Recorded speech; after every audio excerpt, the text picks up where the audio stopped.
लढण्याची हिम्मत ना कुणाची, आमच्या वाटे जाऊ नका.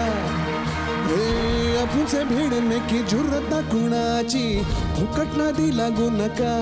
चांदण्याचे गीत झाले नभसारे, झंकारले वाऱ्यावरी सूर आले, घेऊन या संगीत हे हम आए हैं, हम आए हैं, हम आए हैं,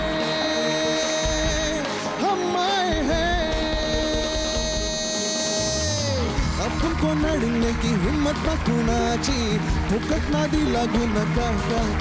हे आपण से भिडने की जुर्रत ना कुणाची, फुकट नादी लागू नका.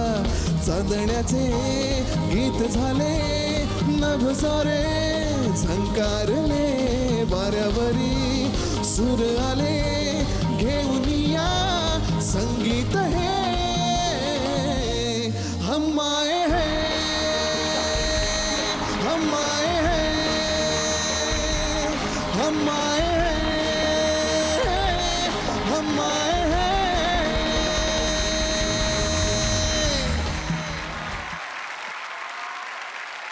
जोरदार टाळ्या झाल्या पाहिजे.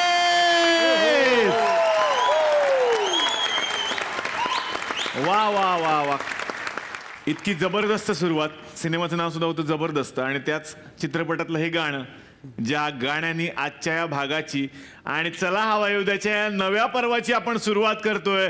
ज्या पर्वाचं नाव आहे चला हवा येऊ द्या, होऊ दे व्हायरल.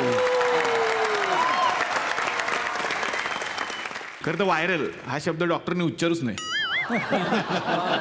आमच्याच कार्यक्रमात आम्ही व्हायरल नाव ठेवलंय, पण ते चांगल्या अर्थी व्हायरल, कारण आत्ताचं जग हे व्हायरल आहे. प्रत्येक गोष्ट व्हायरल झालेली आहे. म्हणजे आजी आजोबांना सुद्धा आता व्हायरल शब्द कळायला लागला, म्हणून ते सेल्फी काढतात. आणि चला आपण थोडंसं व्हायरल होऊयात. आपल्यात जी गंमत आहे ती व्हायरल करायची प्रत्येकाला इच्छा आहे. आम्हाला जेव्हा लोक भेटतात बॅकस्टेजला म्हणतात, तुम्ही काय भाऊ कदम दाखवता, आमच्या घरात एक भाऊ कदम, त्याला घेऊन जा. भाऊ कदम पेक्षा भारी आहे. एखाद्या आजी म्हणतात, आमच्याकडे सुद्धा सागर कारंडे, त्याला घेऊन जा. एखाद्या बाई म्हणतात, मी सुद्धा श्रेया बुगडे, मला एखादा चान्स देऊन बघा, एखादी मला संधी द्या. आणि ती संधी थुकरटवाडीनेच त्यांना द्यायला पाहिजे. म्हणून या नवीन पर्वाची आजपासून घोषणा होतीये. तुमचं टॅलेंट आता फक्त गल्लीत राहू नये, तुमच्या शहरापुरतं मर्यादित राहू नये, तर ते आता जगभर पोहोचावं. आणि ते या मंचातर्फे आम्ही व्हायरल करणार आहे. तेव्हा व्हा तयार आणि तुमचं टॅलेंट होऊ द्या व्हायरल.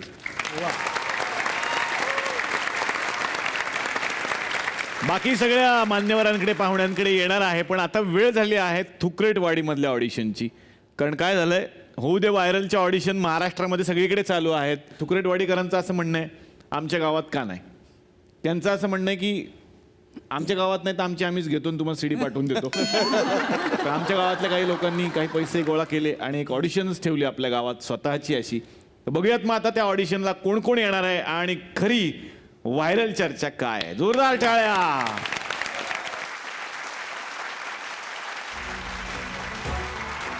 नमस्कार नमस्कार नमस्कार.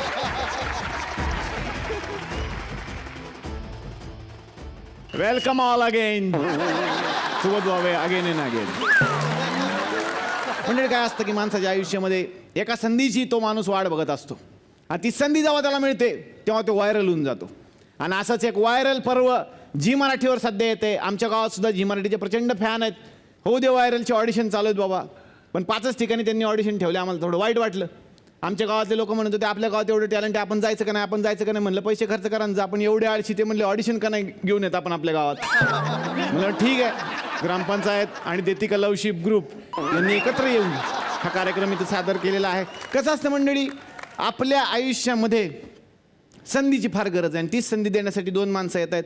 या कार्यक्रमाचे स्पॉन्सर आमच्या गावचे दादा पाचपुते. या दादा या. नमस्कार. असू द्या. नमस्कार बुच्चे साहेब. गॉगल काढते, 2 वेळा पडला तुम्ही अडकून मागं. पाचपुते दादा, स्वागत तुमचं. नमस्कार. पाचपुते दादा नेहमी तरुणांना प्रेरणास्थान, प्रत्येक तरुणाच्या पाठीवरती हात ठेवून पुढे जा म्हणणारा हा एकमेव माणूस. मला एकच सांगायचं की दादा, आपण सुद्धा काही कमी केलेलं नाही. प्रत्येक तरुणाला त्या ठिकाणी आपण संधी देण्याचं काम केलंय. तुम्हाला सांगतो सुबोध सर, आमच्या गावात असं एक टॅलेंट होतं, म्हणजे कसं एखादं टॅलेंट वेचावं ह्याचं एक उदाहरण तुम्हाला आपलं द्यावं. मी एकदा असाच रस्त्याने चाललेलो होतो. आज गायक मंडळी बसलेलीच आहे तिथे.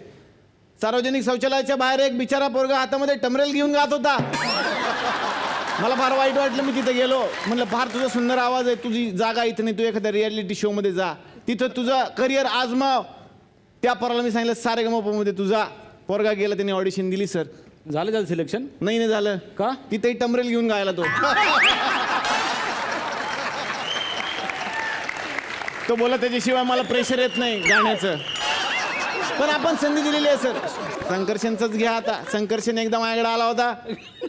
मला म्हणलं दादा काय करू, आपल्याला काही जमानं झालंय. म्हणलं हे बघ, तू काय करत असतोस नेहमी, घरात जेवायला देतात त्याच्यापेक्षा तू बाहेर पण जेवतोच जाऊ. शेजारी काय केलं, ह्याच्या खाली गेलं, मावशी काय जेवायला केलं, मावशी काय जेवायला केलं म्हणून जेवायला जात असतोस ना, फक्त कॅमेरा घेऊन जा, हेच तुझं करिअर होईल. आपला मुद्दा काय आहे, तरुणांना आपण फक्त प्रेरणा द्यायची. आपण कोणी नसतो. सॅड्रिक डिसूजा कुठं आहे? सॅड्रिक डिसूजा एवढा होता पोरगा. माझ्याकडे आला एकदा. म्हणलं काय करू, म्हणलं तू काहीतरी चांगलं कर, आयुष्य तुझं करिअर होईल. पण काय, सुरुवातीला संधी नाही मिळाली. ट्रॅफिक हवालदारच्या ऑडिशनसाठी गेला होता. ट्रॅफिक हवालदार म्हणून तो सिलेक्ट सुद्धा झाला होता. बिचारा चौकात उभं राहून हे त्याचं चालायचं इकडे. म्हणलं फक्त पाय हलव ह्याच्यातच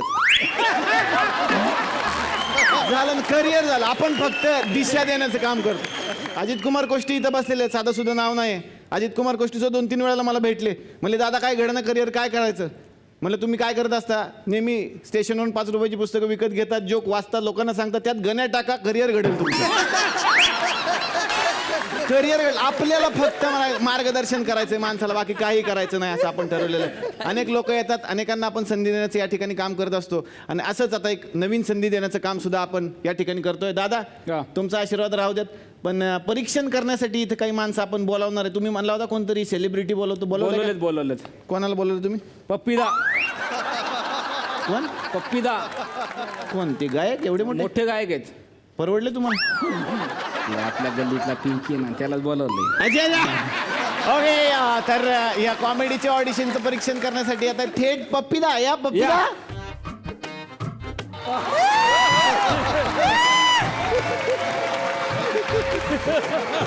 क्या बात है, क्या बात है.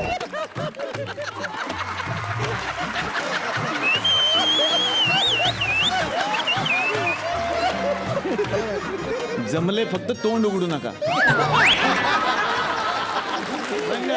हे आमच्या गावातले पप्पीदा. दिवसभर खरं तर किराणा मालाच्या दुकानात बसणारे आणि रात्री डिझेलचा टँकर म्हणून काम करणारे असे पप्पीदा आज या ठिकाणी आलेले आहेत. हायवेवर घेत नाहीत रात्री त्यांना. नको तुम्ही बरं गा, फक्त कळू देऊ नका तुम्ही कोण आहे ते. हा, चांगलं गा जरा.